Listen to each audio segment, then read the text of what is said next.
जय माता दी, जय भवानी। जैसे कि आप सब देख रहे हैं, पिछले कुछ दिनों से मैं वीडियोस बना रहा हूँ। मेरा स्वभाव नहीं है वीडियोस वगैरह बनाना, लेकिन इलेक्शन का दौर है, थोड़ा मन में पीड़ा होती है, तो मैं कहता हूँ मैं भी कोई योगदान दे दूँ समाज को। कोई जो भाव हों या कोई ऐसी बातें जिनसे जनता जो है जागरूक हो जाए। तो वैसे ही एक और मैं एक विषय लेके आया हूँ आप सबके बीच में। जैसे आप सब जानते हैं कि अभी इलेक्शन चल रही है जम्मू कश्मीर में, तो इसमें सभी ने अपने अपने कैंडिडेट खड़े किए। लेकिन अगर हम आंकड़े निकालें तो क्या कांग्रेस हो जाए, क्या एनसी हो जाए, क्या भाजपा हो जाए, इन सब ने डोगरों के कितने कैंडिडेट निकाले या कितने इन्होंने जो है उम्मीदवार खड़े किए हैं, ये इस पर क्वेश्चन उठता है कि हमको कितनी अहमियत दी जा रही है, क्या है ऐसा हिसाब किताब। चलो इनसे तो चलो उम्मीद नहीं थी हमें, कांग्रेस से और एनसी से इतनी। लेकिन अगर आप भाजपा को देखें, वो तो सो कॉल्ड हिंदू पार्टी थी। वो तो हिंदुओं के ठेकेदार बने हुए हैं काफ़ी समय से। वो तो दिखाते हैं कि हम हिंदू संस्कार, हिंदू कल्चर, इनके लिए जब भी कभी कोई बात उठती है तो सबकी नज़र भाजपा भी जाती है कि उनकी तरफ से कोई बयान आ जाए। और जम्मू जैसी सेंसिटिव जगह में तो खासकर इस पार्टी का बहुत बोलबाला रहा है। तो लोगों ने भी बड़ी आस लगा के रखी थी इनसे, और हम अपने आप को ऐसे समझते थे कि भाई सबने उम्मीदें लगा रखी हैं कि भाई भाजपा वाले जो हैं वो हिंदुओं के संस्कारों को, हमारे कल्चर को, हमारे धरोहरों को, हमारी सभ्यता को ये बचा के रखेंगे।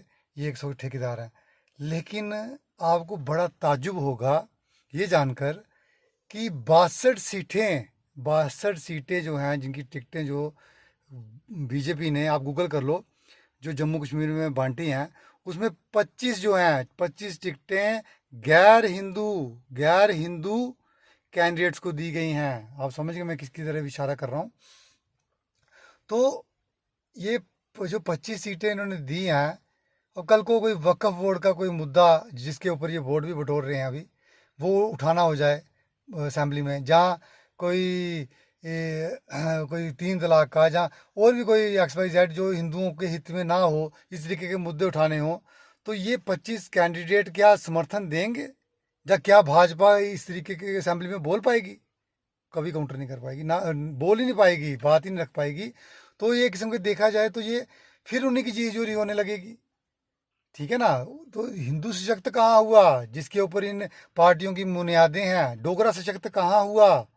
तो ये समझने की आपको समझनी चाहिए ये चीज़ कि जितने भी हमारे डोगरा हैं, जहाँ जम्मू के वासी हैं, उनको ये समझना चाहिए कि भाई किसको वोट दें, किसको हम उतारें, कौन हमारा हक मार रहा है।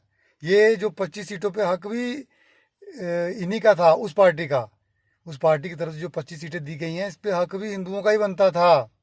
जिसका हक कोई और मार रहा है, कल को वो जीतेंगे, उनकी पेंशनें लगेंगी, वो अपनी कौम के लिए बढ़ाई के लिए ही बातें करेंगे, हमारा कोई नहीं सोचेगा। ये पक्की बात है, मैं आपको लिख के दे देता हूँ, हमारा कोई नहीं सोचेगा। फिर हमारा जो डोगरा है ये अनाथ का नाथ ही रह जाएगा। तो इसलिए इस बार की जो चुनाव है, इसको ध्यान से देखिए, क्या स्ट्रैटेजी चल रही है, क्या क्या हमारे साथ नीतियाँ खेली जा रही हैं। डोगरा फिर जो है वो कमज़ोर का कमज़ोर रहेगा। बहुत ध्यान देने की ज़रूरत है इस चीज़ पे। इसलिए बार बार मैं कहता हूँ, इस बार याद उम्मीदवारों को चुनिए जो आपके साथ खड़े रहें, जो हमेशा हमारे साथ खड़े रहें, हमारे बीच के हों, जो हमारे आंगन के हों। ऐसे लोगों को दिया जाए वोट। धन्यवाद।